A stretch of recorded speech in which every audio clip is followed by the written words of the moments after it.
વિદ્યાર્થી મિત્રો, good morning.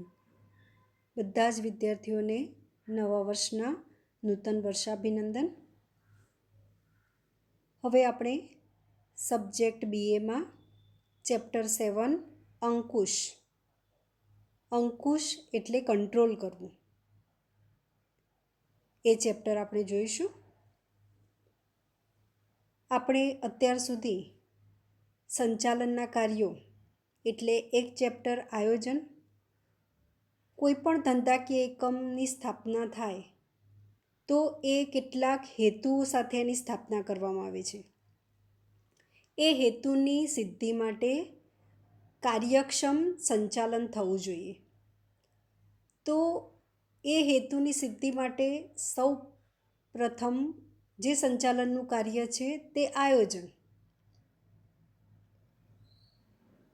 આ આયોજન લાંબા ગાળાના પણ હોઈ શકે અને ટૂંકા ગાળાના પણ હોઈ શકે. એટલે કોઈ પણ ધંધાકીય એકમ એ નિશ્ચિત ધ્યેય સિદ્ધ કરવા માટે સ્થાપવામાં આવે છે અને આ ધ્યેય લાંબા ગાળાના કે ટૂંકા ગાળાના હોઈ શકે. એટલે એ ધ્યેયની સિદ્ધિ માટે આયોજન કરવામાં આવે છે. હવે આયોજનને અમલમાં મૂકવા માટે વ્યવસ્થા તંત્રની રચના કરવામાં આવે છે. આયોજન તો થઈ ગયું, પણ એનો અમલ કરવો પડે. બરાબર? કઈ વ્યક્તિ કયું કાર્ય કરશે, એ કઈ જવાબદારી, સત્તા સોંપવી, આ બધું વ્યવસ્થા તંત્રમાં આવે. એટલે વ્યવસ્થા તંત્રની રચના કરવામાં આવે છે.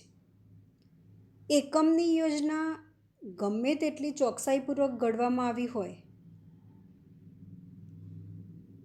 તે માટે એકમે આદર્શ વ્યવસ્થા તંત્રની રચના કરી હોવા છતાં પણ વિવિધ યોજનાઓના અમલ દરમિયાન અવરોધો અને મુશ્કેલીઓ ઉદ્ભવે છે.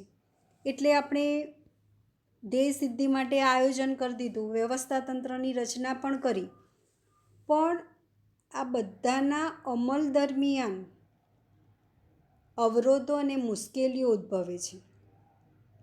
આ પરિબળોને દૂર કરીને આયોજન અનુસાર કાર્ય થાય તે જોવાની કામગીરી અંકુશની છે. એટલે હવે આપણે અંકુશ કોને કહેવાય, શું છે એ જોઈએ છે.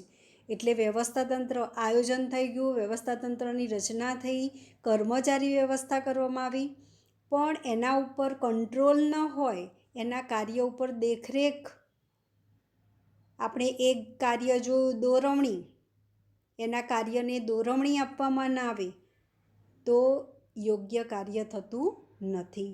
એટલે અંકુશની કામગીરી જોવાની છે. અંકુશ એ યોજનાને પાર પાડવા માટે કર્મચારીઓની પ્રવૃત્તિઓની ચકાસણી કરવાની અને ભૂલો સુધારવાની પ્રક્રિયા છે. અંકુશને આપણે સામાન્ય રીતે જોઈએ તો શું, કર્મચારીઓ જે પ્રવૃત્તિ કરે છે તેની ચકાસણી કરવાની અને એમાં જો કોઈ ભૂલ થાય તો એ ભૂલને સુધારવાની પ્રક્રિયા એટલે અંકુશ. હવે આપણે અંકુશ વિશે જોઈએ. સંચાલનની પ્રક્રિયામાં ક્રમની દ્રષ્ટિએ આયોજન એ પ્રથમ કાર્ય છે. આપણે સંચાલનના કાર્યોમાં સૌથી પહેલું કયું જોયું? આયોજન. અને આ અંકુશ એ છેલ્લું કાર્ય છે. આયોજન મુજબ કાર્ય નક્કી થાય. જો હવે દરેક આયોજન દ્વારા કાર્ય નક્કી થાય, બરાબર, પછી વ્યવસ્થા તંત્ર આવે. વ્યવસ્થા તંત્રમાં શું હોય? એ મુજબ સત્તા અને જવાબદારી સોંપવામાં આવે છે. આમ કામગીરીની શરૂઆત થાય ત્યારથી જ અંકુશનું કાર્ય પણ શરૂ થાય છે. એટલે કામગીરીની શરૂઆત થાય ત્યારથી જ અંકુશનું કાર્ય શરૂ થઈ જાય છે. સંચાલનમાં થતા કાર્યોની પ્રગતિ, તેમની આયોજનમાં નક્કી થયેલા ધોરણો સાથેની સરખામણી અને આવતા વિચલનોની જાણકારી મેળવવાનું કાર્ય અંકુશ કરે છે. અંકુશમાં શેનો સમાવેશ થાય? કાર્યોની પ્રગતિ, એટલે કાર્યો કેટલા આગળ વધે છે એ, તેમની આયોજનમાં નક્કી થયેલા ધોરણો સાથેની સરખામણી, એટલે આયોજનમાં જે રીતે નક્કી થયું છે એ પ્રમાણે કાર્ય થાય છે કે કેમ, એટલે હાલના કાર્ય અને આયોજનમાં નક્કી થયેલા કાર્ય વચ્ચે સરખામણી કરવામાં આવે છે. અને આવતા વિચલનો, એટલે એમાં જે વિચલન આવે એની જાણકારી મેળવવાનું કાર્ય અંકુશ કરે છે. આવા વિચલનોની માહિતી મેળવીને તેમને દૂર કરવા અને સુધારાલક્ષી પગલાં લેવાનું કાર્ય અંકુશનું છે. એટલે કયા કયા અવરોધો આવે છે, વિચલનો આવે છે, એ બધાની માહિતી મેળવવાની અને એને દૂર કરવા માટે સુધારાલક્ષી પગલાં લેવાનું કાર્ય અંકુશનું છે.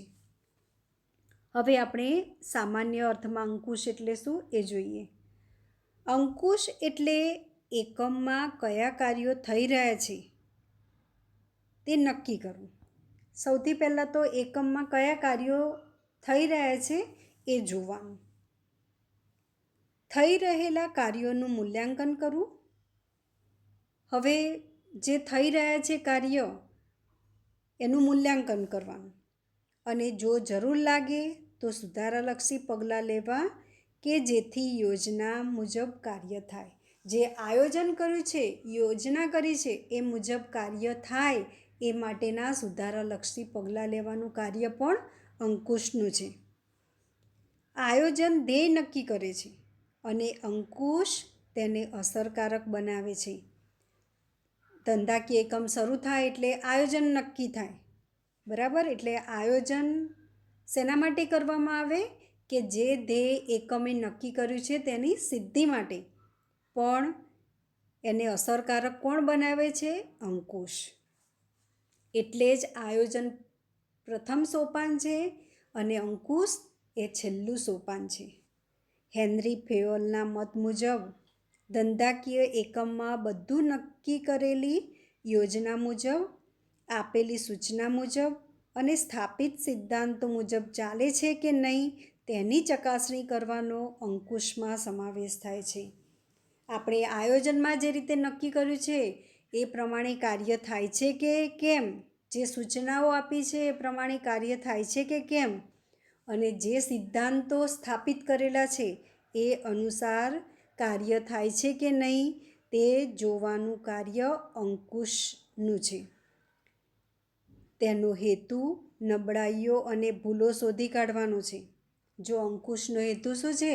આગળ જોયું ને કે જે વિચલનો આવે, એ કર્મચારીની કંઈ ભૂલ હોય તો એ ભૂલો સુધારવાની. એટલે એનો હેતુ શું છે? નબળાઈઓ અને ભૂલો શોધી કાઢવાનો છે, જેથી તે સુધારી શકાય અને ફરી થતી અટકાવી શકાય. બરાબર. નબળાઈ શોધી કાઢીએ, ભૂલો શોધી કાઢીએ તો એને સુધારી શકાય. પીટર એફ ડ્રકર એમના મત અનુસાર અંકુશ એટલે પ્રયત્ન અને પરિણામ, સાધન અને ઉદ્દેશ્ય વચ્ચે સમતુલા સાધવાનું કાર્ય. પ્રયત્ન અને પરિણામ, સાધન અને ઉદ્દેશ્ય વચ્ચે સમતુલા સાધવાનું કાર્ય એટલે અંકુશ. ટૂંકમાં આ અંકુશ એટલે શું?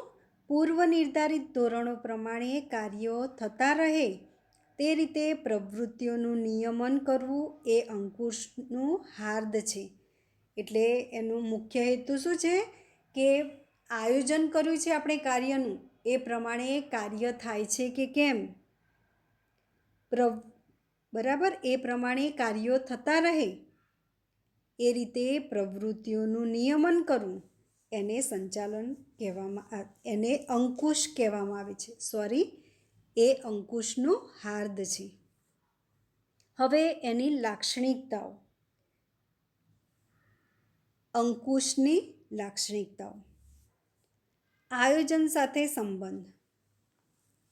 હવે અહીંયા આપણે એવું કેમ કહેવામાં આવે કે અંકુશનો સંબંધ આયોજન સાથે છે? કારણ કે કર્મચારી કાર્ય શેના પ્રમાણે કરે છે? ધંધાકીય એકમની જે સિદ્ધિ કરવા માટે જે આયોજન કરવામાં આવ્યું છે એ પ્રમાણે કર્મચારીઓ કાર્ય કરે છે. એટલે આયોજન પ્રમાણે કાર્ય કરે છે.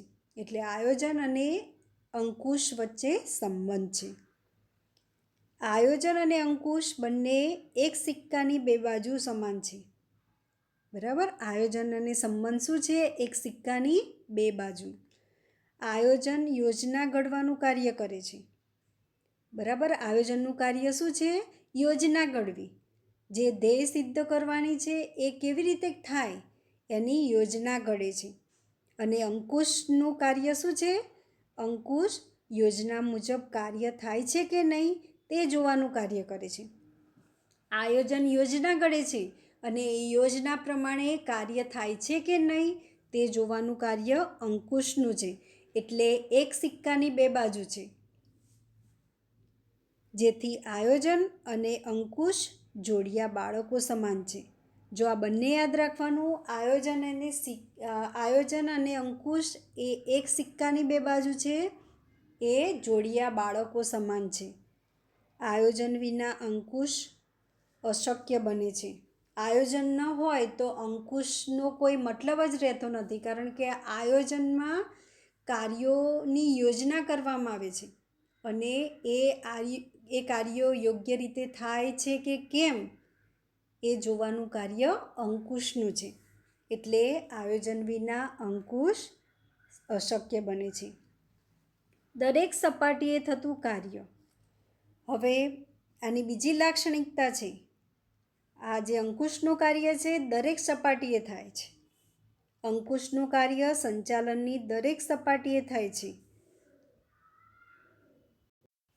દરેક સપાટી થાય છે. તે કોઈ એક વિભાગ કે ખાતા પૂરતું મર્યાદિત નથી. એટલે કોઈ ખાતું હોય કે કોઈ વિભાગ હોય એના પૂરતું એ મર્યાદિત નથી. દરેક સપાટીએ અંકુશ જરૂરી છે. અંકુશનું કાર્ય સંચાલનની દરેક સપાટીએ અધિકારીઓ કે હોદ્દેદારો દ્વારા તેમના તાબેદારો કે કર્મચારીઓ પર એ અંકુશનું કાર્ય કરતા હોય છે. એટલે કોઈ પણ આપણે ઉદાહરણ તરીકે લઈએ તો સ્કૂલમાં તમે વિદ્યાર્થીઓ બરાબર કાર્ય કરો છો કે નહીં, ભણો છો કે નહીં, તો તમારી ઉપર ટીચર્સ પોતાનું કાર્ય યોગ્ય રીતે કરે છે કે નહીં એ જોવાનું કાર્ય આચાર્ય સરનું છે. એટલે દરેક સપાટીએ અંકુશની પ્રક્રિયા થતી હોય છે, અંકુશનું કાર્ય થતું હોય છે. અંકુશના પ્રમાણમાં વધારો ઘટાડો એ સંચાલનની સપાટી પર આધાર રાખે છે. એટલે અંકુશ વધારે પ્રમાણમાં કે એમાં ઓછું એ સંચાલનની સપાટી પર આધાર રાખે છે. એટલે આપણે આગળ સંચાલનની સપાટીઓ જોઈ ને, એમાં સૌથી ઉચ્ચ સપાટી હોય ત્યાં આનું કાર્ય ઓછા પ્રમાણમાં જોવા મળે. મધ્ય સપાટી એના કરતાં થોડુંક વધારે પ્રમાણમાં જોવા મળે અને તળ સપાટીમાં સૌથી વધારે અંકુશનું કાર્ય જોવા મળે છે. અંકુશ વધારે જોવા મળે છે. બરાબર, કારણ કે તળ સપાટીમાં કામદારો, કર્મચારીઓ આ બધા કાર્ય કરે છે. એટલે એમની ઉપરની જે સપાટીના અધિકારીઓ છે, હોદ્દેદારો છે, એ એમના હાથ નીચેના તાબેદારો જે કાર્ય કરે છે એનું અંકુશ કરે છે. સતત પ્રક્રિયા. ત્રીજું છે સતત પ્રક્રિયા. એટલે આ અંકુશનું કાર્ય એ સતત ચાલતી પ્રક્રિયા છે. એકમની પ્રવૃત્તિઓ પર એકવાર અંકુશ રાખ્યા પછી કાયમ માટે બધું આયોજન પ્રમાણે થશે તેવું માનવું ભૂલ ભરેલું છે. બરાબર, દરેક કાર્ય એવું હોય નહીં કે એ આયોજન કર્યું હોય એ પ્રમાણે જ થાય. કોઈક વાર એમાં કોઈ મશીનમાં કાર્ય થતું હોય અને ઇલેક્ટ્રિસિટી બંધ થઈ જાય તો એ મશીન કાર્ય કરી શકતું નથી. એટલે જે આયોજન કરેલું છે એ પ્રમાણે કાર્ય કરે જ છે એવું થતું નથી. વાસ્તવમાં દરેક કર્મચારીઓની પ્રવૃત્તિઓ પર સતત દેખરેખ રાખીને તેના વિચલનો દૂર કરવા પ્રયત્નશીલ રહેવું પડે છે.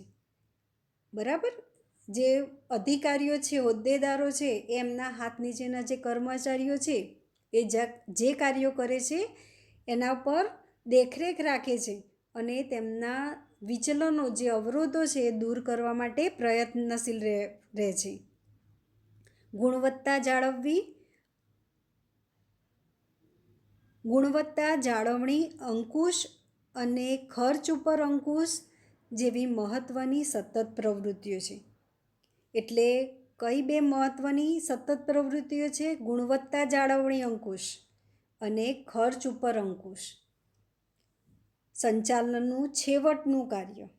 સંચાલનનું પ્રથમ કાર્ય એટલે આયોજન, છેવટનું કાર્ય એટલે અંકુશ. સંચાલનમાં આયોજન દ્વારા એકમના ઉદ્દેશ્ય નક્કી થાય, વ્યવસ્થાતંત્ર દ્વારા તેનો અમલ થાય, કર્મચારી વ્યવસ્થા ગોઠવી તેમને દોરવણી આપવામાં આવે, ત્યાર પછી અંકુશની કાર્યવાહી શરૂ થાય છે. એટલે સૌથી પહેલાં સંચાલનમાં આયોજન નક્કી થાય, આયોજન પ્રમાણે વ્યવસ્થાતંત્ર દ્વારા તેનો અમલ થાય,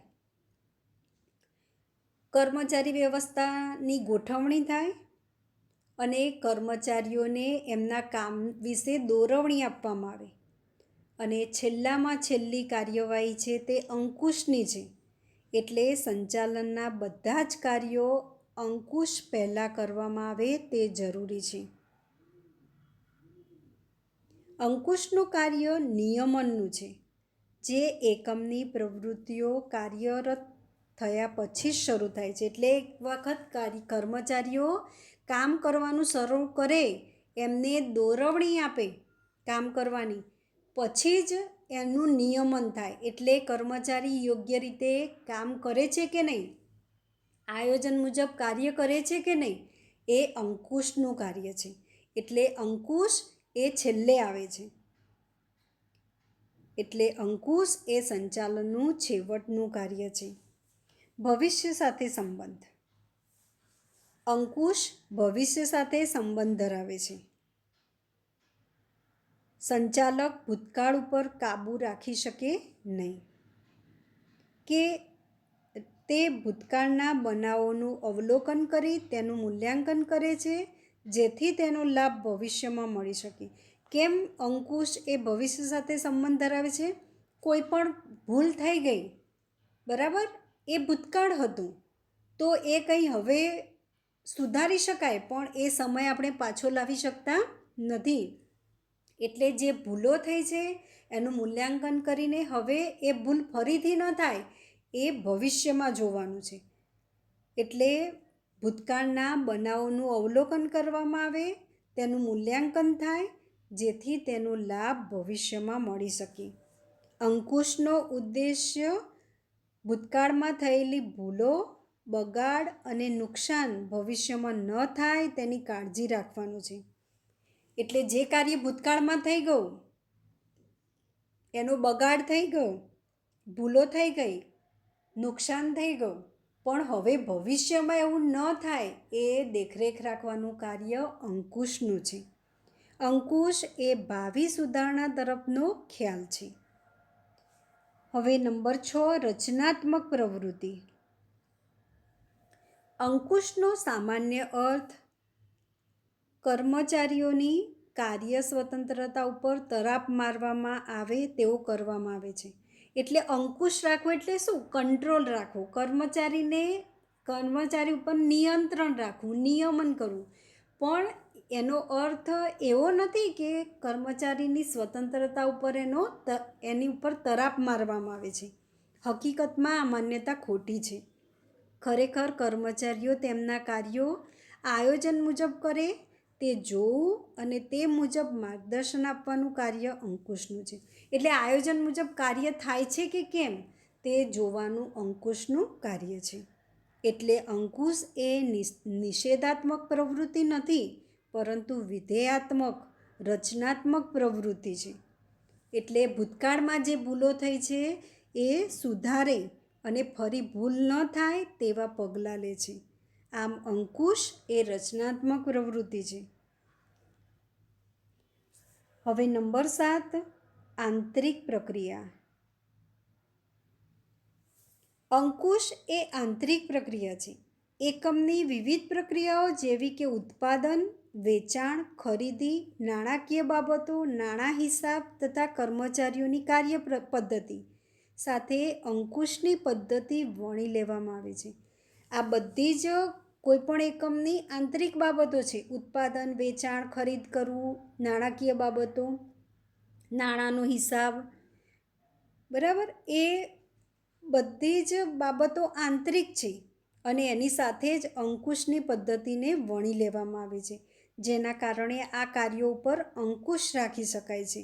જ્યારે બાહ્ય પ્રક્રિયાઓ જેવી કે સરકારની નીતિમાં ફેરફાર, તેજી મંદીની પરિસ્થિતિ, લોકોના મનોવલણોમાં ફેરફાર, એ બધી બાબતો ઉપર અંકુશ લાવી શકાતો નથી. બરાબર, કારણ કે સરકારની નીતિમાં ગમે ત્યારે ફેરફાર થાય, લોકોના મનોવલણમાં ગમે ત્યારે ફેરફાર થાય, કોઈ વાર તેજી પણ આવે, મંદી પણ આવે, તો આ બધી પરિસ્થિતિ ઉપર અંકુશ લાવી શકાય નહીં. એટલે બાહ્ય પરિબળો પર, બાહ્ય પ્રક્રિયાઓ પર અંકુશ લાવી શકાતો નથી. નંબર 8, ગતિશીલ પ્રક્રિયા. અંકુશનું કાર્ય આયોજન સાથે સંકળાયેલું હોય છે. આયોજન અને અંદાજ ઉપર આધારિત સૂચિત બૌદ્ધિક પ્રક્રિયા છે. જુદા જુદા પરિબળોના અંદાજો બદલાય છે, તે મુજબ આયોજનના લક્ષ્યાંકોમાં ફેરફાર થાય છે. તે મુજબ અંકુશ પ્રક્રિયામાં પણ ઝડપી પરિવર્તન કરવામાં આવે છે. એટલે આ બધી ગતિશીલ, સતત ચાલતી પ્રક્રિયા છે. વ્યક્તિલક્ષી પ્રવૃત્તિ. અંકુશ એ વ્યક્તિઓ દ્વારા, વ્યક્તિઓ માટે અને વ્યક્તિઓની પ્રવૃત્તિની સુધારણા માટે કરવામાં આવતી પ્રવૃત્તિ છે. બરાબર, કર્મચારીઓ જ કામ કરે છે ધંધાકીય એકમમાં, એટલે એ વ્યક્તિ છે. એટલે વ્યક્તિ માટે, વ્યક્તિઓની પ્રવૃત્તિઓની સુધારણા માટે જે પ્રવૃત્તિ કરવામાં આવે છે એ અંકુશ છે. તેના કેન્દ્રમાં વ્યક્તિ છે. અંકુશ એ અધિકારીઓ દ્વારા કર્મચારીઓ પર રાખવામાં આવે છે. જે અધિકારીઓ છે એના દ્વારા એમના હાથ નીચેના કર્મચારીઓ પર રાખવામાં આવે છે. દરેક પ્રવૃત્તિઓ અને કાર્યો કર્મચારીઓ દ્વારા જ કરવામાં આવે છે. જે ભૂલો અને વિચલનો મળે છે તે પણ વ્યક્તિ દ્વારા થાય છે. હંમેશા ભૂલ વ્યક્તિથી જ થાય છે. બરાબર, એટલે એ વ્યક્તિ દ્વારા જ થાય છે. આ અંકુશ એ વ્યક્તિલક્ષી પ્રવૃત્તિ છે. જો અહીંયા બધું જ વ્યક્તિને ધ્યાનમાં રાખવામાં કરવામાં આવે છે, એટલે તે વ્યક્તિલક્ષી પ્રવૃત્તિ છે. અંકુશ વૈધિક કે અવૈધિક હોઈ શકે. એકમમાં વ્યવસ્થાતંત્ર અને ઉત્પાદન પ્રવૃત્તિના સંદર્ભમાં અંકુશની વ્યવસ્થા વૈધિક સ્વરૂપે સ્થાપવામાં આવે છે. વૈધિક એટલે વિધિસર, બરાબર, એ રીતે એની સ્થાપના કરવામાં આવે છે. પરંતુ સમય જતાં એકમમાં અવૈધિક સ્વરૂપની અંકુશ વ્યવસ્થા પણ વિકાસ પામે છે. આવી અવૈધિક અંકુશ વ્યવસ્થા કેટલીક વખત વધુ અસરકારક સાબિત થાય છે. બરાબર, વૈધિક કરતાં કેટલીક વાર અવૈધિક વ્યવસ્થાતંત્ર વધારે અસરકારક સાબિત થાય છે. એટલે આ બધા જ અંકુશના લક્ષણો છે. અને હવે નેક્સ્ટ લેક્ચરમાં આપણે અંકુશનું મહત્ત્વ એના વિશે જોઈશું.